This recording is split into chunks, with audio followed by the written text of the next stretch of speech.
que são relacionados. E isso depende também... A humanização, embora ela já esteja aí desde do início dos anos 2000, né? Uhum. É ainda considerado algo novo, principalmente para a nossa realidade no interior. Uhum. Nos grandes centros, né, nas grandes capitais, hoje em dia existem, além das instituições hospitalares, existem as casas de parto, né? Que são direcionadas por profissionais também competentes e que estão mais capacitados a esse tipo de atendimento. A nossa realidade aqui, no interior, eu falo pela minha experiência aqui, né, da nossa região, ainda é um pouco escasso, né, esse assunto, essa oferta de uma assistência humanizada, porque hoje em dia o Ministério da Saúde ele tem alguns protocolos, né? Então tem que oferecer, por exemplo, vários instrumentos. A professora Juliana depois pode citar com mais assertividade, né? Porque eu não sei direito, mas assim, eu sei que nós temos direito a banhos de 20 minutos, nós temos direito a uma unidade de parto, que é a PPP, que é pré-parto, parto e puerpério, onde a mulher ela passa por todas as fases do parto no mesmo ambiente, sem precisar ficar sendo deslocada para o centro cirúrgico obstétrico, depois volta para o quarto, né? Então, assim, são algumas situações que para nós ainda é novidade, nós estamos despertando, lutando a cada dia, tentando trazer mais essa informação para as pessoas conhecerem, né? E despertar o próprio profissional de saúde a buscar essa informação, a essa especialização e tentar trabalhar com toda a equipe, né? Não só o médico, mas o enfermeiro junto, né? Nessa equipe, para estar assistindo a essa parturiente, né? Essa questão de ambiente, né? Entra também nas políticas, a questão de melhoria da ambiência do local onde a mulher, né, e os familiares vão receber esse novo ser, né? Sim. Nós temos em comum isso, né? O que nós temos em comum? O nascimento. Então, se nós temos um nascimento, uma passagem tranquila, toda vez que uma mãe que sofre violência, né, apesar desse termo violência obstétrica estar na atualidade assim, discutido, né, por causa do decreto que proibiu a utilização do termo, mas nós, por enquanto, ainda vamos continuar a usar o termo. Então, uma mulher que teve um parto desrespeitoso, né, sofreu essa violência obstétrica. Quando ela olha para o bebê, que lembrança que ela vai ter? Como é que vai ser a questão da vinculação? Como é que vai ser essa passagem para esse ser que sofreu violência? A gente tem um obstetra, né, super famoso, assim, que a gente sempre fala, que é o Michel Audin. Ele é um médico inglês e ele é referência na questão da humanização, do parto, da melhoria do ambiente, né? Ele fala da questão da ocitocina, que é o hormônio do amor, que quando a gente entra em trabalho de parto, a ocitocina ela é responsável pelas contrações regulares. Então, se a mulher sofre esses desrespeitos, como é que vai ser o processo do trabalho de parto? Essa ocitocina vai diminuir. Entra a questão da ambiência que eu estava anteriormente falando.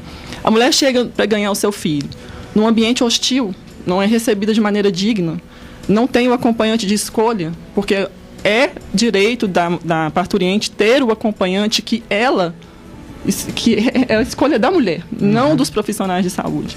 Como é que vai ser esse processo? Como é que vai ser essa passagem? A mulher, às vezes, não tem autonomia de escolher uma posição para ganhar o seu bebê. Ela é colocada numa mesa de litotomia, absurdamente, em alguns lugares, as pernas são amarradas. Qual que vai ser a participação dessa mulher no processo de nascimento?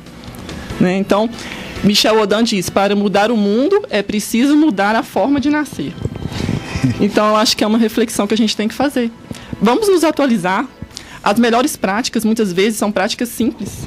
Verdade. Né? Que a gente vai até falar, né, Valéria? Seguindo mais a gente, já falamos um pouco mais da importância, depois a gente vai elencar mais alguns pontos. É lógico, devemos fazer uma ressalva aqui, que existem casos e casos. Sim, nós estamos falando numa situação de uma mulher que fez uma escolha, uma família, né? Uma família que fez uma escolha sobre um determinado tipo de acompanhamento, desenvolvimento gestacional e, obviamente, o parto, que é o clímax desse projeto de família, e esse clímax vai se dar por pessoas ditas assim normais, em condições adequadas, porque existem situações também a parturiente pode ter medo.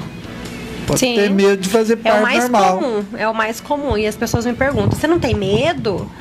E Dói logo muito. eu respondo, mas por que eu teria medo? É o natural da mulher. Toda mulher, ela nasce com a capacidade de parir, né? Falando Português bem claro, bem né? claro. A mulher, ela nasce. Claro que a gente tem que levar em consideração quando não pode, né? E a gente tem que estar a par desses riscos e da necessidade. Porque a gente também tem que tomar muito cuidado, porque se a gente idealiza muito, se a gente romantiza muito a história, que vai ser tudo lindo, que eu vou conseguir, e depois, caso algo dê errado, para nós não ficarmos frustradas. Então isso é muito importante para todas as gestantes, elas terem essa consciência de que é possível, de que existe, mas a gente sempre tem que priorizar a nossa saúde e a saúde do nosso filho, né? Independente tem outros fatores também, às vezes o estado emocional da pessoa, às vezes foi tudo bem até Sim, a penúltima semana. E depois... E acontece um elemento inesperado, vários, Sim. né? Aconteceu, a pessoa desestabiliza, então e desencadeia um processo inevitável agora e tem que ser agora. E aí... É até interessante essa questão, porque nós temos uma taxa recomendada pela Organização Mundial de Saúde de 15% de parto cesariano.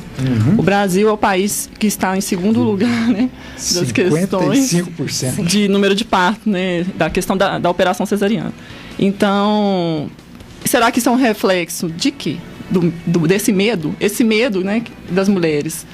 Ele está relacionado ao que? A falta de informação. E talvez também as experiências negativas que são repassadas por mulheres que não foram respeitadas, né? Sim. Então, a gente está no processo de mudança. Muitas mulheres, elas buscam esse parto respeitoso, dito, humanizado.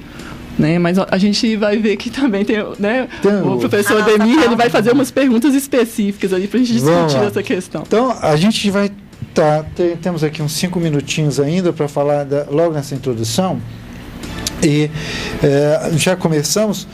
Parto humanizado parto normal? Então. É parto sem anestesia? É parto na água? É parto em casa? Ou é parto sem médico? É como eu falei, né? O parto humanizado é aquele que atende às necessidades. Então, vai depender de acordo com a necessidade de cada mulher, né?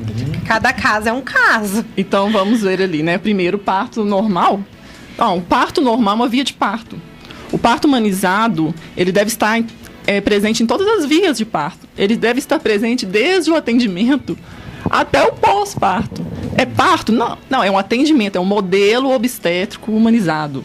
Então, é parto cesariano respeitoso, é parto normal humanizado. São mulheres que tiveram aborto, que devem ter um atendimento humanizado, né? Então, o parto normal, o parto é uma via. É parto sem anestesia? Não, parto sem anestesia é um parto natural. Então, parto sem anestesia é sinônimo de parto humanizado? Não, não é. A gente tem que ter esse contexto de humanização em todas a nossa assistência, porque ele é um modelo assistencial. Até porque a mulher tem a opção de querer anestesia ou não. Então, se ela foi respeitada quanto a isso, já é uma humanização do parto. Então, estão respeitando a vontade dela, né? Eu não sei ainda se eu vou querer ou não. Eu acho que isso é só na hora que a gente decide esse tipo de questão, né? Mas eu acredito que, eu espero que eu possa ser respeitada caso eu queira, por exemplo, se eu pedir para ser anestesiada e alguém me negar esse meu pedido. Então, isso não é uma humanização. E isso que fique claro para, né? Sim, isso até caracteriza uma questão de violência obstétrica, porque a mulher, ela tem o direito de receber a analgesia, né, do parto. Então, e também o acompanhamento, que a gente, na questão da equipe multiprofissional, a doula tem um papel fundamental em acompanhar essa mulher para aliviar a dor, né? São a enfermeira obstétrica, a gente vai ver, né? A equipe, né? Hoje nós temos fisioterapeutas que acompanham também nessa questão do trabalho de parto, o médico obstetra, né? Então, há métodos de alívio de dor não farmacológicos que eles são utilizados durante o trabalho de parto. Então, muitas mulheres, elas não são preparadas durante o pré-natal do que pode ocorrer, de quais são as demandas que aquele trabalho de parto vai trazer, como trabalhar com a questão da dor. Então, elas chegam com medo, né? E a equipe multiprofissional atuando nesse atendimento vai aliviar bastante essas dores e esses pesares que também muitas vezes a gente deve ressaltar, né, que também a mulher, a família, ou a menina que está grávida naquele momento, ela também tem que procurar uma orientação, Sim. seguir as orientações, porque às vezes a gente vê muitas jovens nesse caso, que às vezes negligenciam o acompanhamento. E ela se perde, e ao longo desse período de gestação, ela perde a oportunidade de ser instruída, orientada devidamente. Sim. Né? E chega na última hora, que ela corre por diversas situações, né? Entre elas o fator econômico, o fator social. Às vezes estou aqui e deixei para a última hora, não avisei ninguém, ou às vezes sou uma mãe solteira por uma razão ou outra. Tem outros fatores que ocasionam essa gravidez, mas no contexto normal, no contexto planejado, desejado, né? Temos também situações. Mas focando nessa questão do parto, nós temos aqui, a professora Juliana destacou, a questão das vias. Então são 2 vias, só para o ouvinte ter bem claro. Então o parto são 2 vias. Nós temos o parto assistido, né, que é utilizado o parto fórceps ou vácuo extrator, que tem as suas indicações. Nós temos a operação cesariana e nós temos o parto normal. Mas o parto normal pode ser natural, pode ser um parto que utiliza analgésico, né? Mas todos serão humanizados. Ok. É o que a gente espera. Todos deverão ser. E só para finalizar, quando você fala da gestante adolescente, que ainda não tem uma estrutura, nesses casos, seria fundamental uma humanização, porque ela já vem com trauma, talvez aquela gravidez inesperada, não é? Então seria interessante que esse tipo de gestante tivesse realmente um apoio humanizado para que ela não levasse, para não ser um parto traumático, para que ela tenha uma vivência boa. Seja que mais um trauma, né? Exatamente. E que ela consiga levar o puerpério, né? O pós-parto, de uma maneira mais saudável, né? Dela começar a entender, a aceitar aquela situação, ainda mais quando ela não tem uma rede de apoio. Quando a gente fala rede de apoio, nós estamos falando de pais, do pai da criança, dos avós da criança, para auxiliar em todo esse processo. Muito bem. E até são grupos que constituem um risco, né? Não que seja um alto risco. Isso. Então, se é um risco, é o dever do profissional também de saúde acompanhar, né, essas meninas e orientar, né? Então, são direitos e deveres, todos nós direitos e deveres, né?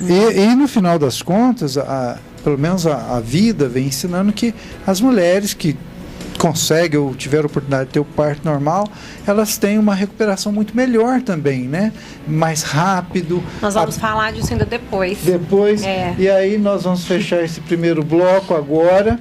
Fechamos o primeiro bloco e voltamos depois. Você que está ouvindo a Montanhesa, o programa Olhar Fascica, estamos hoje com as professoras Valéria Salgado e a professora Juliana Helena Vieira, me perdoe, Juliana Vieira. Isso. Estamos falando sobre parto humanizado. Vamos fazer um breve intervalo, voltando daqui a pouco.